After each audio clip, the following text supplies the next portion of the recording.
వారు పరిచయం కాకముందు మన పరిస్థితి చాలా ఇబ్బందికరంగా ఉండేది. వారు పరిచయం అయిన తర్వాత దాదాపు వెంటనే 10 లక్షల రూపాయలు ఆశ్రమానికి అందచేశారు. దాంతో అనేక వస్తువులు రిపేర్లు ఉన్నాయి. ఆ రిపేర్లన్నీ కూడా మనం చేయించాము. ఈ గ్రిల్స్, సేఫ్టీ గ్రిల్స్ లేకపోతే సేఫ్టీ గ్రిల్స్ పెట్టించాము. వారు అదే కాకుండా మీకేమి హెల్ప్ కావాలన్నా చేస్తాను అని ఆ రోజు చెప్పారు.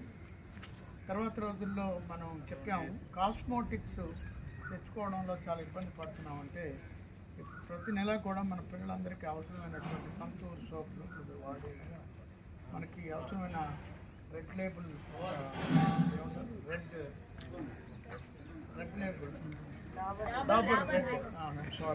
డాబర్ రెడ్ పేస్ట్, తర్వాత ఆడపిల్లలు నెలలో ఉపయోగించే కొన్ని వస్తువులు, తెల్ల నూనె, ఇవన్నీ కూడా బట్టల సబ్బులు, వాషింగ్ పౌడర్, ఇవన్నీ కూడా మేడం గారు నెల తప్పకుండా మనకి పంపించి మన యొక్క ఆందోళన అవేంటంటే సబ్బులు అయిపోయినాయి, లేదా ఆడపిల్లలు సబ్బులు అయిపోయినట్టుంటే రకమైన ఆందోళన లోనయ్యి ఎక్కడో రద్దు చేసైనా తీసుకురావాలని ఉండే రోజుల్లో మనం నిమ్మళంగా ఈరోజు మన పని మనం చేసుకుంటున్నాం. మేడం గారు మనకి పరిచయం అవడం, ఈ హెల్ప్ అంతా కూడా మనం పొందడం మన అదృష్టంగా భావిస్తూ ఎల్లప్పుడూ వారి స్నేహహస్తం మన ఆశ్రమంలో పిల్లలందరికీ ఉండాలి.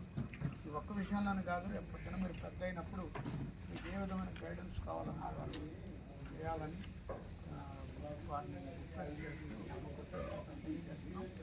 ప్రజాప్రెడ్డి సార్ గారు ఈరోజు బిజీగా ఉంటారు కాబట్టి వారికి రాకపోయినా కూడా వారికి మా ప్రణామాలు తెలియజేయమని మేడం గారు చెప్తున్నాం.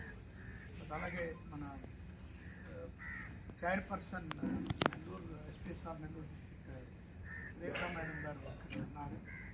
ఆమె ఎంతోమంది బిడ్డలకి ఆర్డర్లు ఇచ్చి కష్టంలో ఉన్న వాళ్ళని డైరెక్ట్ పెట్టేవాడు.